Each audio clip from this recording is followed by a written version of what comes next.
ఆయన తిరిగి లేచిన తరువాత యేసు ప్రభు కొన్ని దినాలు అక్కడ అందరికీ కనబడ్డాడు. అక్కడ శిష్యులు ఏం చేశారు అంటే, శిష్యులు భయపడుతూ ఉన్నారు, కలవరపడుతూ ఉన్నారు. యేసు ప్రభు వెళ్ళిపోయాడు కదా, మా పరిస్థితి ఎలాగుంటుందో, ఆయన ఉన్నప్పుడు అద్భుతాలు, ఆశ్చర్యకార్యాలు, సూచక్రియలు, మహత్కార్యాలు ఆయన ద్వారా జరుగుతుంటుండగా మేము ఆయన వెంబడి ఉన్నాము కదా, ఆయన ఇప్పుడు లేడు అని వారు కలవరముతో, లేకపోతే భయముతో, లేకపోతే ఆందోళనతో ఉన్నప్పుడు అక్కడ శిష్యులందరూ ఒక చోట ఆ కూడి వారు ఉన్నప్పుడు తలుపులు వేసుకొని ఆ లోపల ఉన్నారంట.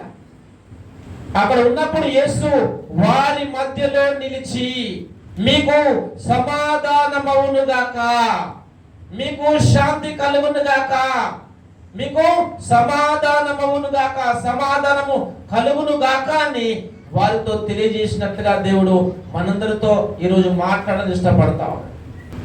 యేసు ప్రభు మృతులలో నుంచి సమాధిని గెలిచి తిరిగి లేచిన తర్వాత ఆయన తన శిష్యులతో అక్కడ ఉన్న వారితో మాట్లాడినటువంటి ఆ మొట్టమొదటి మాట ఏంటంటే, మీకు సమాధానము కలుగునుగాక, మీకు సమాధానమవునుగాక అని పలికాడు. యేసు పునరుత్థాన శక్తితో, పునరుత్థాన బలముతో ఆయన తిరిగి లేచిన తర్వాత యేసు ప్రభు నోట నుండి వచ్చినటువంటి శ్రేష్టమైన మాట ఏమిటంటే, మీకు సమాధానమవునుగాక, మీకు శాంతి కలుగునుగాక, మీకు సమాధానము కలుగునుగాక అని పలికాడు దేవుడు. మనము ఆరాధించే దేవుడు ఎవరు అంటే సమాధానానికి కర్త, సమాధానానికి కర్త. యేసు ప్రభు యొక్క లోకంలో జన్మించినప్పుడు ఆయన ఏమని తెలియజేశాడు అంటే, నేను భూమి మీద తనకిష్టులైనటువంటి వారికి భూమి మీద సమాధానము కలుగునుగాక అని చెప్పాడు. ఇప్పుడు యేసు ప్రభు తిరిగి లేచిన తర్వాత తన శిష్యులతో మాట్లాడుతున్న మాట ఏంటిది? సమాధానము కలుగునుగాక మీకు. ఎందుకు సమాధానం అంటే, మీరు భయాందోళనతో ఉన్నారు, మీరు భయపడుతూ ఉన్నారు, మీరు చింతిస్తూ ఉన్నారు, మాకు ఫ్యూచర్ ఏముంటుందో, యేసు ప్రభు లేడు కదా, అయ్యో మా భవిష్యత్తు ఏ విధంగా ఉంటుందో అని వారు కలవరపడుతున్నటువంటి సమయంలో, వారు భయపడుతున్నటువంటి సమయంలో యేసు ప్రభు ఆయనే ఆ ఇంటిలోనికి ప్రత్యక్షమై మీకు సమాధానం అవునుగాక, మీకు సమాధానం కలుగును గాక అని యేసు ప్రభు అక్కడ ఉన్న దేవుని యొక్క ప్రజలతో మాట్లాడుతున్నాడు. ఇప్పుడు అదే యేసు ప్రభు పరిశుద్ధాత్మ దేవుడుగా మనతో మాట్లాడుతూ ఉన్నాడు. యేసు ప్రభు తిరిగి లేచిన ఆ విషయం మనకు తెలిసినప్పటికీ కొంతమంది ఆందోళనతో, కొంతమంది నిరుత్సాహంతో, కొంతమంది డిస్క్రీజ్ లో కనబడతా ఉన్నారు, కొంతమంది సంతోషం లేకుండా ఉంటా ఉన్నారు.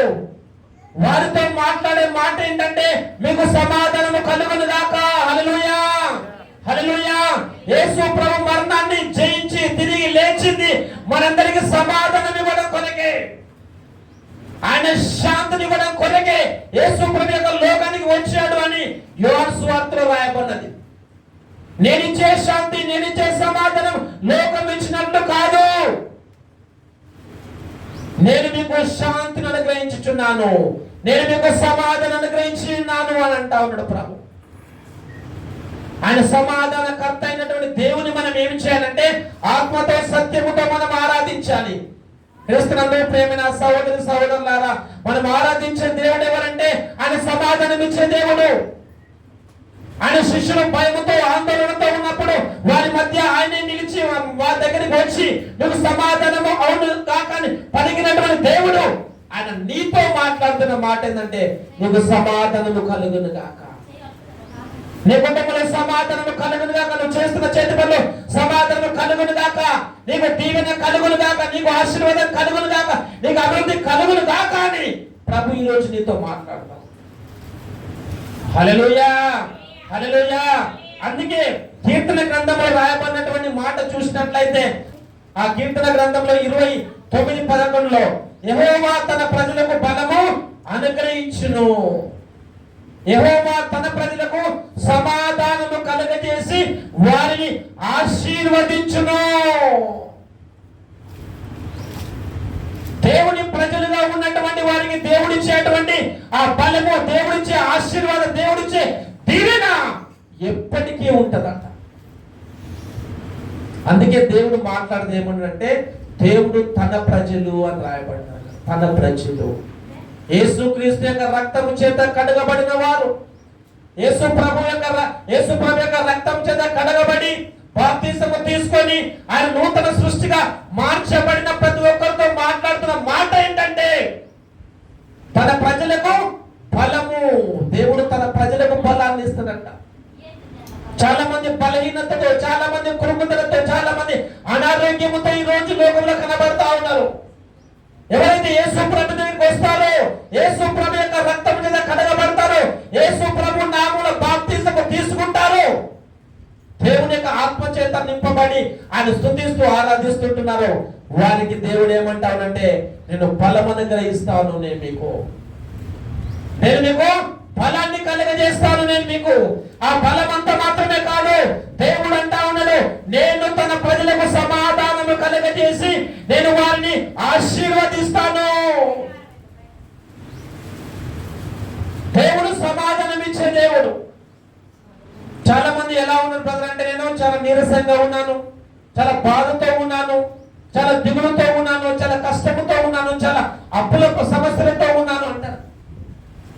నాకేమో ఎలాంటి సంతోషం లేదు బ్రదర్, నాకు శాంతి లేదు, నాకు సమాధానం లేదు, చింత, నేను బాధతో ఉన్నాను అని చాలా మంది ఆ కనబడిన వాళ్ళు మనతో మాట్లాడుతున్న మాట ఏంటంటే నాకు సమాధానం లేదు అని.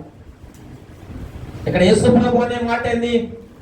దేవుడు తన ప్రజలకు సమాధానము కలుగజేసి నేను వారిని ఆశీర్వదిస్తాను. సమాధానాన్ని కర్త అయినటువంటి దేవుడే తన ప్రజలుగా ఉంటున్నటువంటి ఆ మనందరికి సమాధానము నేను ఇస్తాను. మనకే కాదు, ఒక ప్రోగ్రాం ఎంతమంది చూస్తున్నారో వారందరితో దేవుడు మాట్లాడుతున్న మాట నేను మీకు బలం అనుగ్రహిస్తాను, సమాధానం కలుగజేస్తాను, నేను మిమ్మల్ని ఆశీర్వదిస్తాను అని ప్రభు రోజు మనందరితో మాట్లాడుతూ ఉన్నాడు. అందుకే మనం పరిస్థితులను చూసి ఏమాత్రము భయపడవద్దు.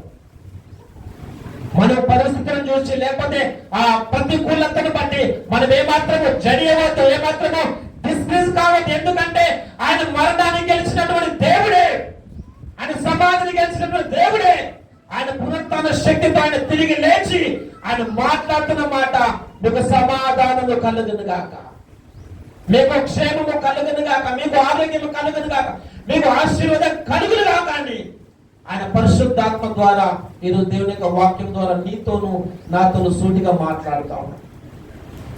హల్లెలూయా, హల్లెలూయా. మీరు అనొచ్చన్నా నాకు సమాధానం ఏ విధంగా కలుగుతుంది, నాకు సమాధానం లేదు, నాకు మరి ఏ విధంగా సమాధానం కలుగుతుంది అని మీరు నన్ను అడగవచ్చు. యోబు రాసినటువంటి పత్రికలో చూసినట్లయితే ఆ యోబు గ్రంథము 22వ అధ్యాయము 21లో చదవండి ఆ మాట. ఆయనతో సహవాసము చేసిన ఎడల నీకు సమాధానము కలుగును, అలాగున నీకు మేలు కలుగును. హల్లెలూయా, హల్లెలూయా. ఆయనతో సహవాసము చేసిన ఎడల అనగా దేవునితో సహవాసము చేసిన ఎడల నీకు సమాధానము కలుగును. హల్లెలూయా. అలాగున నీకు మేలు కలుగుతుంది, మేలు కలుగుతుంది, దీవెన, ఆశీర్వాదం. దేవునితో సహవాసము కలిగినటువంటి వారి జీవితాల్లో దేవుడు వారికి సమాధానాన్ని కలిగిస్తాడు. ఓన్లీ సమాధానముతో పాటు ఆయన మేలు, దీవెన, ఆశీర్వాదాన్ని కలుగజేస్తాడట. మనం ఎంతో సహవాసం చేయాలని దేవుడు కోరుతా ఉన్నాడు. ఈ వేసవి కాలంలో చాలా సమయం మనకు మిగులుతుంది. మన ఆయన సన్నిధిలో ఏం చేయాలి? దేవునితో సహవాసం చేయాలి, ఆయన సన్నిధిలో పాడాలి, దేవుని స్తుతించాలి, దేవుని ఆరాధించాలి, దేవుని యొక్క వాక్యాన్ని చదవాలి, ఆయన ప్రార్థన చేయాలి. ఆయనతో కొంత సమయాన్ని మనం గడపడం ద్వారా ఆయనతో మనం సహవాసము చేసిన వారమైతాం. దేవునితో మనం ఎప్పుడైతే ఎక్కువ సమయము, ఎక్కువ సహవాసము మనం కలిగి జీవిస్తామో అంత ప్రశాంతత, అంత సమాధానం, అంత నెమ్మదిని మనం అనుభవించగలుగుతాం. అంత మాత్రమే కాదు, ఆయన మీకు మేలు కలుగజేస్తాము అంట. యెహోవా యందు భయభక్తులు గల వారి చుట్టూ ఆయన దూత కావలుండి వారిని రక్షించును, కాపాడును. ఆయన యందు భయభక్తులు గల వారికి ఆయన దాచి ఉంచిన మేలు ఎంతో గొప్పది. నీకు దాచి ఉంచినటువంటి మేలును ఆయన చేయాలని నేను ఇష్టపడతా ఉన్నాడు. ఆయన నీ కొరకు ఎన్నో ఎన్నో ఎన్నో ఎన్నో మేలులన్నీ ఆయన జాగ్రత్తగా నీ కోసం దాచిపెట్టాడు. నువ్వెప్పుడు ఆయన సన్నిధికి వస్తావని, ఆయన సన్నిధిలో పాడుతావని, ఆయన సన్నిధిలో వాక్యాన్ని ధ్యానిస్తావని, ఆయన సన్నిధిలో ప్రార్థన చేస్తావని, ఆయనతో ఎక్కువ సన్నిహిత సంబంధాన్ని కలిగి ఉంటావని ఆయన ప్రతిదినం ఆయన నిన్ను నన్ను ఆయన చూస్తా ఉంటాడు. అయ్యో, నేను వీరు కనుక నాతో సహవాసం చేస్తే నేను వీరికి సమాధానం ఇస్తా, అంత మాత్రమే కాదు నేను మేలు చేస్తాను అని ప్రభు మాట్లాడుతా ఉన్నాడు. ఎందుకంటే ఆయన సమాధానానికి కర్త, సమాధానానికి కర్త ఆయన. అందుకే శిష్యులతో చూసి భయాందులతో ఉన్నప్పుడు నీకు సమాధానమవును గాక, నీకు సమాధానము కలుగును గాక అని శ్రేష్టమైనటువంటి మాటను దేవుడు తన బిడ్డలతో మాట్లాడాడు. అదే దేవుడు ఈరోజు మనందరితో మాట్లాడుతూ ఉన్నాడు. నువ్వు ఏ పరిస్థితిలో నువ్వు ఉన్నావు, నువ్వు కష్టంలో, నువ్వు బాధలో, నువ్వు ఇరుకులో, ఇబ్బందులో, ప్రతికూలమైన పరిస్థితుల్లో నువ్వు ఉండవచ్చు సమాధానం లేకుండా. దేవుడు తిరిగి లేచినటువంటి దేవుడు, పునరుత్థానమైన దేవుడు పలికే మాట నీకు సమాధానము కలుగును గాక అని ప్రభు మాట్లాడతాం. నువ్వు చేసే చేతి పనులు నీకు సమాధానము కలుగును గాక, మేలు కలుగును గాక, ఆశీర్వాదం కలగబోతుంది అని ప్రభు తన వాక్యము ద్వారా దేవుడు మాట్లాడతాం. హల్లెలూయా, హల్లెలూయా. బైబిల్లో ఎంతో మంది సమాధాన వ్యక్తుల గురించి బైబిల్ రాయబడినది. ఒక స్త్రీ ఆయన దగ్గరికి వచ్చింది, ఒక మాట చేయండి. మార్క్స్ వార్త 5వ అధ్యాయం 34వ వచనం చదవండి. అందుకు ఆయన, కుమారి, నీ విశ్వాసము నిన్ను స్వస్థపరచును, సమాధానము గల దానివై పొమ్ము, నీ బాధ నివారణ నీకు స్వస్థత కలుగును గాక అని ఆమెతో చెప్పెను. హల్లెలూయా, హల్లెలూయా. యేసు ప్రభు దగ్గరికి ఎవరు వచ్చినా వారికి శుభమే పలికాడు. అవునా కదా? యేసు ప్రభు దగ్గరికి ఎవరు వచ్చినా ఆయన శుభము కలుగును గాక అని పలికాడు. ఇక్కడ ఒక స్త్రీ ఆయన బాధతో, లేకపోతే కష్టముతో, లేకపోతే ఆ ఇరుకుతో, ఇబ్బందితో, అనారోగ్యముతో యేసు ప్రభు దగ్గరికి వచ్చింది. ఆ బాధను చూసి, ఆ వేదనను చూసి, ఆమె ఉన్న పరిస్థితిని చూసి, అంత కష్టంలో సైతము నేను యేసు దగ్గరికి నేను వెళ్ళాలి అనుకున్నాను. నేను యేసును కలుసుకోవాలి, ఆయన నోటి నుండి వచ్చే మాట ద్వారా నాకు దీవెన కలుగుతుంది అని యేసు ప్రభు దగ్గరికి పరిగెత్తుకొని వచ్చింది. హల్లెలూయా, హల్లెలూయా. అందుకు ఆయన మాట్లాడుతా ఉన్నాడు. ఏమని మాట్లాడుతా ఉన్నాడు? కుమారి. హల్లెలూయా. మన కష్టముతో, బాధతో, ఇరుకుతో, ఇబ్బందితో ఆయన దగ్గరికి వచ్చి ప్రార్థన చేస్తున్నప్పుడు కుమారి, కుమారుడా అంటాడు దేవుడు. స్త్రీలనైతే కుమారి, పురుషునైతే కుమారుడా అంటాడు. అని ఏమంటాడట? నీ విశ్వాసమును, విశ్వాసముతో నువ్వు వచ్చినావు, విశ్వాసముతో పాడుతున్నావు, విశ్వాసంతో ప్రార్థిస్తున్నావు, విశ్వాసంతో బైబిల్ చదువుతున్నావు, విశ్వాసంతో ప్రార్థన మందుకు వస్తున్నావు, విశ్వాసము ద్వారా నువ్వు నన్ను ముట్టుకున్నావు, నా దగ్గరికి వచ్చావు. విశ్వాసం నిన్ను స్వస్థపరచను. హల్లెలూయా. నీ విశ్వాసమే నిన్ను స్వస్థపరిచింది. నీ విశ్వాసము, నీ నమ్మకము, నీకు దేవుని మీద ఉన్నటువంటి ఆ యొక్క కాన్ఫిడెన్సే నిన్ను స్వస్థపరిచింది, నీకు ఆరోగ్యం ఇచ్చింది. ఇప్పుడు నువ్వేం చేయాలంటే, నువ్వు అసమాధానముతో వచ్చినావు, నువ్వు సమాధానం లేకుండా నువ్వు వచ్చినావు. కానీ ఇప్పుడు ప్రభు చెప్తున్న మాట ఏంది? సమాధానము కలదానవై పొమ్ము, సమాధానం కలదానివై పొమ్ము, నీ బాధ నివారణ నీకు స్వస్థత కలుగును కాక. హల్లెలూయా. ఏమన్నాడు? కలుగును కాక నీకు స్వస్థత, కలుగును కాక నీకు సమాధానం, కలుగును గాక నీకు దీవెన, కలుగును గాక ఆశీర్వాదము. హల్లెలూయా. దేవుడు పలికే మాటలన్నీ అవి బ్లెస్సింగ్ వర్డ్స్, ఆశీర్వాదకరమైన మాటలు. ఆ మాటలన్నీ మనం ఏం చేయాలంటే ఆయన సన్నిధిలో ఉన్నప్పుడు ధ్యానం చేయాలి. ప్రభువా, దేవాన్ని సన్నిధికి వచ్చిన ప్రతి ఒక్కరికి నువ్వు సమాధానం ఇచ్చావు తండ్రి ప్రభా, నెమ్మది ఇచ్చావు తండ్రి ప్రభా, నువ్వు శుభ పలిక అవుతండి అని మనం ఆయన ఏం చేయాలంటే ఆయన ప్రజలుగా ఉండడానికి మనం ఇష్టపడాలి. హల్లెలూయా, హల్లెలూయా. యేసు ప్రభు దగ్గరికి ఎంతమంది అయితే వచ్చారో, ఎంతమంది అయితే ఆ మేలు పొందుకోవడానికి వచ్చారో వారందరికీ దేవుడు సెలవిస్తున్న మాట ఏంటంటే నీకు సమాధానము కలుగును, నీకు శాంతి కలుగును గాక, నీకు దీవెన కలుగును గాక, నీకు ఆరోగ్యం కలుగును గాక, నీకు ఆశీర్వాదం కలుగును గాక అనే శుభవచనాలతోటే ప్రభువు వారిని ఇంటికి పంపించినట్టుగా దేవుని యొక్క వాక్య భాగంలో రాయబడింది. హల్లెలూయా. మనం ఆయనతో సహవాసము చేయాలి, అనగా మనం ప్రార్థన చేయాలి, మనం ఆయన ప్రజలుగా ఉండాలి. ఆయన రక్తం చేత కడగబడి బాప్తిజం తీసుకొని ఆయన ఆత్మ చేత నింపబడి ఆయనకు కుమారులుగా కుమార్తెలుగా అంగీకరించబడిన వారికి దేవుడు బలము, సమాధానము, ఆశీర్వాదాన్ని దేవుడు కలగజేస్తాను అని ప్రభు మనందరితో మాట్లాడతారు. శిష్యులు భయాందోళనతో ఉన్నారు. అయ్యో మా భవిష్యత్తు ఏమవుతుందో, మాకేమవుతుందో అనుకునే సమయంలో యేసు ప్రభు తానే ఆ మధ్యలో వారి ఎద్దకు వచ్చి మీకు సమాధానము కలుగును గాక, మీకు శాంతి కలుగును గాక, మీకు మేలు కలుగును గాక అని ఒక బ్లెస్సింగ్ వర్డ్స్ పలికినట్లుగా ప్రభు తన వాక్యంలో వ్రాయించి పెట్టాడు. హల్లెలూయా, హల్లెలూయా. కానీ వారు నమ్మలేకపోయారు. వారు నమ్మలేకపోయినప్పటికీ తన్ను తాను ప్రత్యక్షపరచుకొని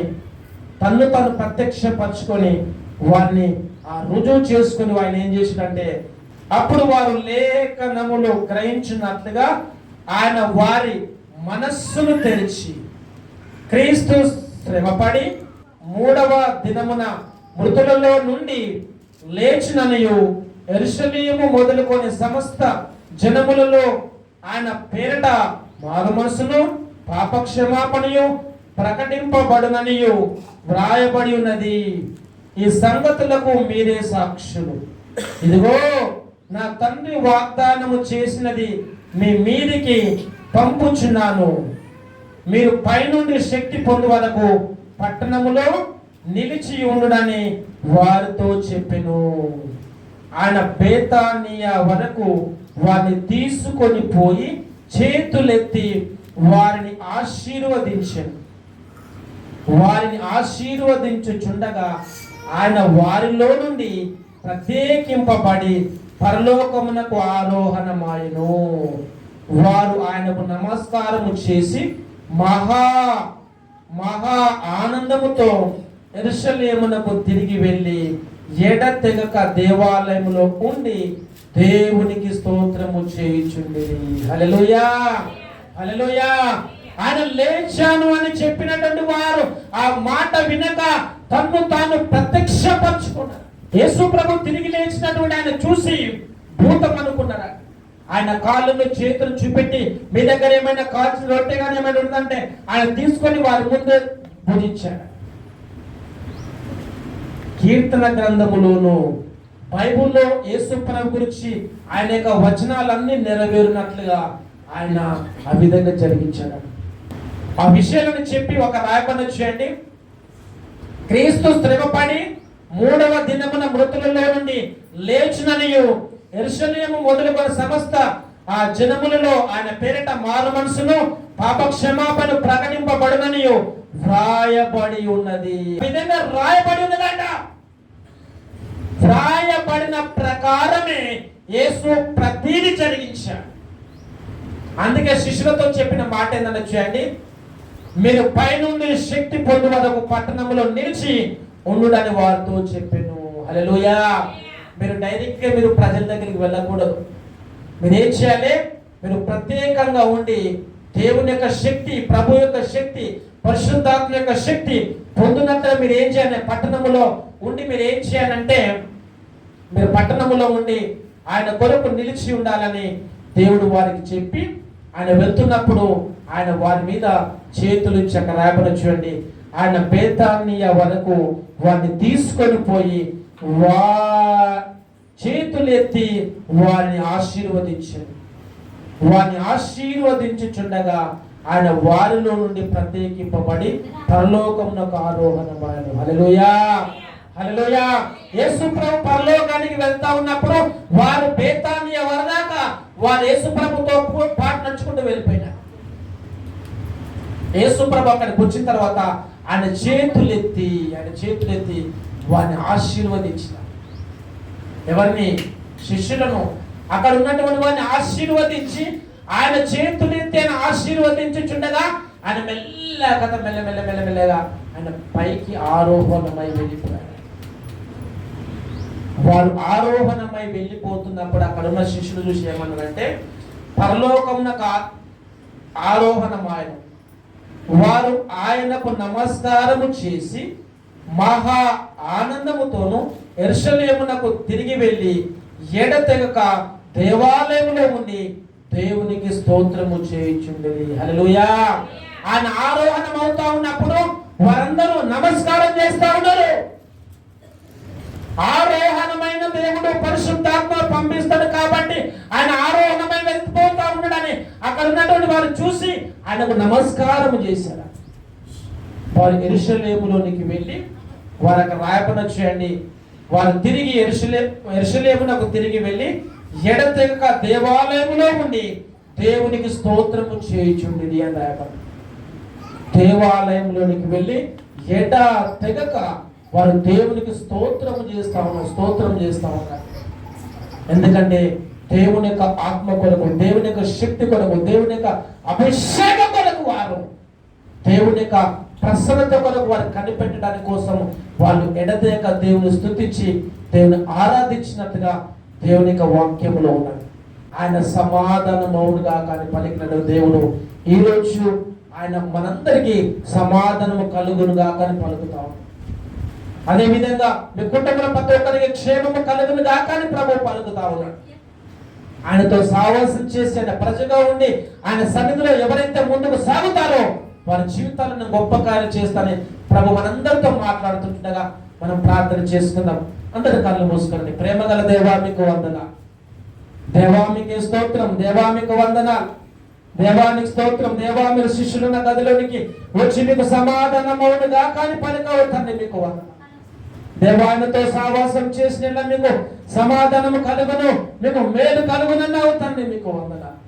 దేవ తన ప్రజల బలం అనుగ్రహించి దేవ వారికి సమాధానం కలుగజేసి వారిని ఆశీర్వదిస్తాను అని అవుతాను మీకు వందనాలు. నేను ఒక స్త్రీ అయితే తండ్రి ప్రభా సమాధానం లేకుండా నీ సన్నిధికి వచ్చినప్పుడు ఆమె సమాధానము కలుగునుగా కానీ అవుతాను మీకు వందనాలు. దేవాన్ని విశ్వాసం మీద స్వస్థపరచను, నీకు సమాధానము కలుగును గాక దేవా అని పలికి నీవు పంపించావు మీకు వందనాలు. దేవా శిష్యులైతే తండ్రి ప్రభా భర్తవుడైన తర్వాత వారు నమ్మనందున వారికి మిమ్మల్ని మీరు ప్రత్యక్షపరచుకొని తండ్రి ప్రభా దేవా మీకు స్తోత్రం. వారు వెళ్తుండగా వారి చేతులెత్తి ఆశీర్వదించావు తండ్రి మీకు వందనాలు. దేవా మీరు యెరూషలేముకి వెళ్ళి ప్రభా తన యొక్క వాగ్దానం కూడా కనిపెట్టుడని తండ్రి ప్రభా వారిని దీవించి ఆశీర్వదించి మీరు పరలోకానికి చేర్చబడ్డ దేవా మీరు స్తుతిస్తున్నాం. దేవానికి స్తోత్రం, దేవా మీకు వందనాలు. దేవా మీరు ఆత్మస్వరూపిగా మీరు మా మధ్య ఉన్నందుకే మీరు స్తుతిస్తూ దేవా నీ మాటలు మా భద్రపరచండి ప్రభా. ఈ మాటలు ఎంతమంది అయితే విన్నారో వారి కుటుంబంలో సమాధానం కలుగునుగా కానీ ప్రార్థిస్తున్నాను, మేలు కలుగునుగా కానీ ప్రార్థిస్తున్నాను. ఈ ప్రోగ్రాం చూస్తున్న ప్రతి ఒక్కరి కుటుంబంలో సమాధానం కలుగునుగాక, మేలు కలుగునుగాక, ఆశీర్వాదం కలుగునుగాక, రక్షణ కలుగునుగాక, విడుదల కలుగునుగాక, స్వస్థత కలుగునుగాక, దీవెన కలుగునుగాక అని ప్రార్థిస్తున్నాను. దేవా మీరు స్తుతిస్తూ నీ మాటలను బట్టి మీ కృతజ్ఞతాస్తుతులు చెల్లిస్తాం. యేసుక్రీస్తు నామములో ప్రార్థించి వేడుకుంటున్నాము తండ్రి. ఆమేన్, ఆమేన్, ఆమేన్.